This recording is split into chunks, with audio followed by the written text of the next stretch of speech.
หมายสงครามหมายสงครามหมายสงกุก็ครับสวัสดีครับสวัสดีครับมาครับพี่น้องมากินข้าวด้วยกันครับมาครับพี่น้องมากินข้าวจ้อมกันเนาะเมื่อในได้เป็นโถโกในครับเนาะพี่น้องกินโถโกครับพี่น้องโถโกจะโถโกครับเนาะโถโกนี่ฮะวันนี้มากินยำโถผักยาวนะครับพี่น้องโถผักยาวมาต้มแล้วก็ยำครับใส่มะเขือเทศผัดมะเขือเทศอะไรเงี้ยครับมาพี่น้องมานี่ครับ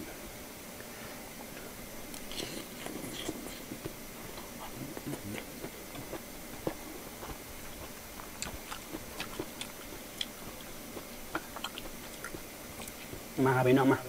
นี่ครับโถโกจ้อมกันครับกินโถโกจ้อมกันหวานๆนะมา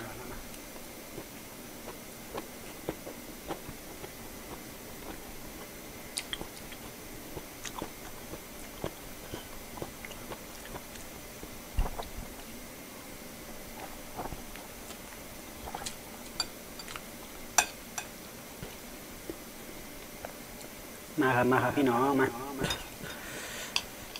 กินข้าวด้วยกันครับ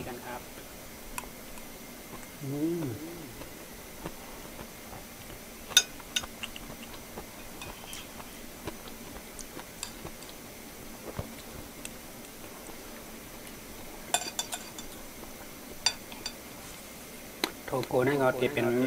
ผักก้นมันเนาะคันเดติกันเนาะ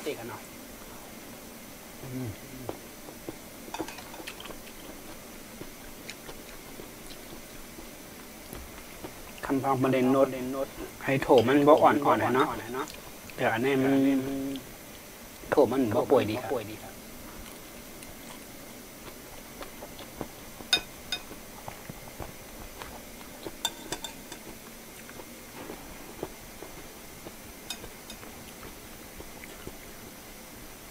โถเก็บมาถึงอะไรมันใครเหี่ยวไปอีกเนาะ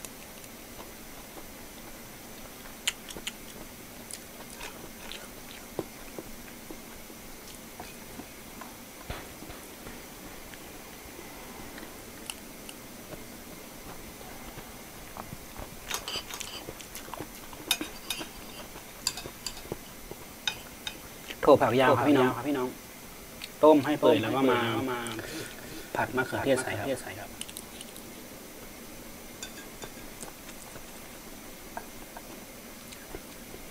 ถ้ามีงาใส่งาด้วยก็ยิ่งหอมนะพี่น้องอันนี้ก็ไม่มีงาครับ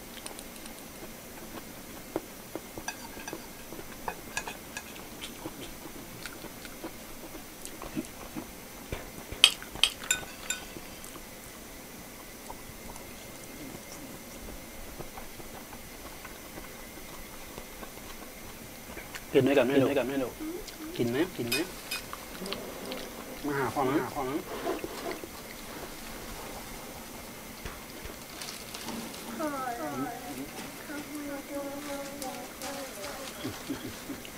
มานั่งกับพ่อสวัสดีก่อนเมื่อสงครามทำสวยๆดิเฮ็ดดีมากินข้าวกับพ่อค่ะพ่อกินยำไอโถค่ะใช่มากินข้าวกับพ่อค่ะนั่งฝั่งนี้นั่งฝั่งนี้นั่งฝั่งนี้นั่งฝั่งนี้เดี๋ยวไม่เดี๋ยวพ่ออุ้มมานั่งนอนมาสงครามกินข้าวกินข้าวกับพ่อช่วยกดไลค์ให้หนูหน่อยค่ะมาค่ะพี่น้องมากินข้าวจ้ำต่อยลงถามลงหัวสวยไหมโอ้ยสวยมามากินข้าวจ้ำกันค่ะ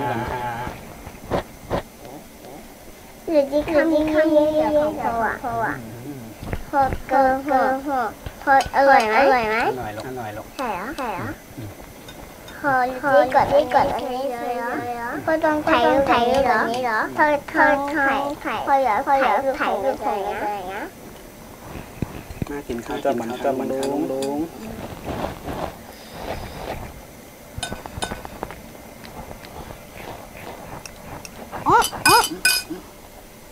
จบแล้ว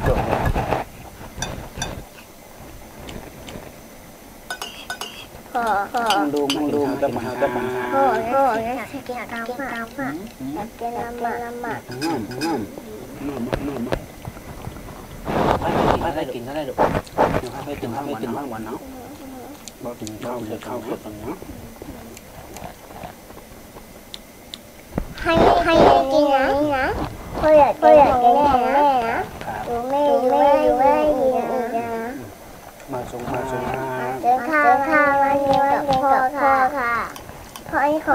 ความเยอะเหรอพอทำพอเองเหรอพอไปอาบน้ำแล้วก็ใส่นี้อีกนะใส่อะไรอ่ะ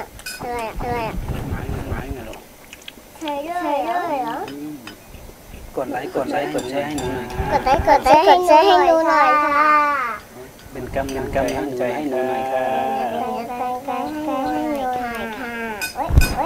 ตัวเอกก็มาส่งข้าวพี่ลุงมาส่งข้าวพี่ลุงมาส่งข้าวพี่อายพี่นางมาส่งข้าวพี่อายพี่นางมาส่งข้าวพี่อายพี่นาง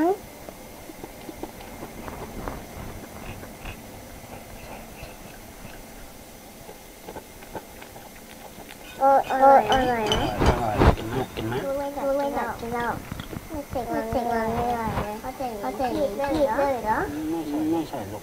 ใช่เหรอดูไม่เผ็ดเหรอพอเผ็ดนะ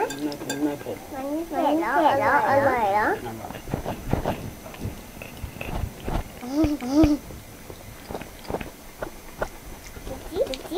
พออ้อนมากเลยนะพออ้อนมากเลยนะใช่เหรอกัดเลยพอกินอันนี้อีกเหรออร่อยไหมอร่อยมากพอนี้จานเหรอจานเลยพอนี้จานของพ่อนะใช่ครับสวัสดีค่ะลุงอันนี้ของพ่อกัน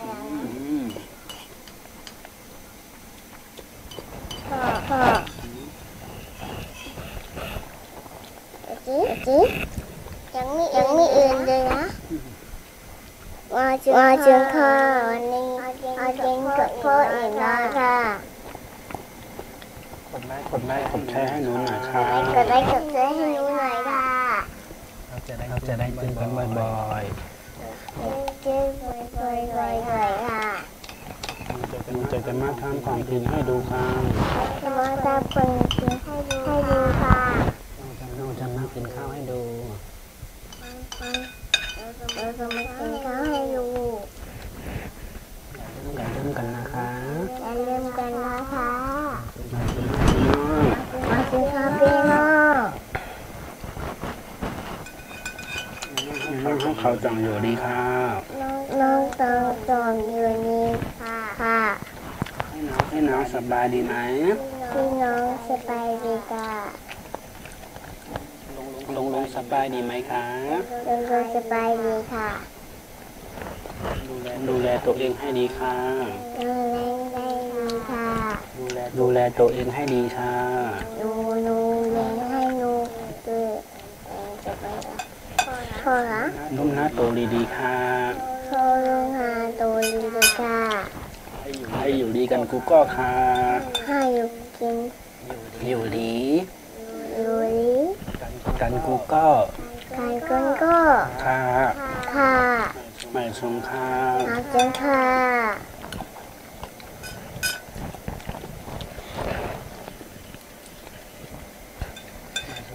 ค่ะน้องปีมาสงค่ะน้องปี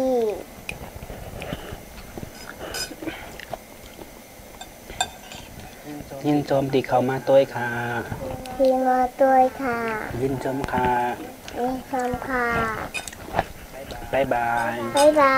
ย กำไก่ย่ากันแทงค่ะ เจอกันหน้ากันแทนค่ะ แล้วเจอกันใหม่ค่ะ เดี๋ยวเจอกันใหม่ค่ะ บ๊ายบายลุงป้า บ๊ายบายลุงป้าป้า จุ๊บก่อนค่ะ จุ๊บก่อนค่ะ บ่ายสงค่ะ มาชมค่ะ โอเคเดี๋ยวไว้ย่านทั้งคลิปใหม่กันเนาะพี่น้องค่ะบ่ายสงกูก็ค่ะมันในเดี๋ยวย้อนกลับกันค่ะมอนเดี๋ยวเจอกันใหม่คลิปหน้าครับพี่น้อง สวัสดีครับบ๊ายบาย บ๊ายบาย เจอกันใหม่คลิปหน้า เจอกันใหม่คลิปหน้าก ดไลค์กดแชร์ให้หนูหน่อยค่ะ กดไลค์กดแชร์ให้หนูหน่อยค่ะ บ๊ายบาย บ๊าย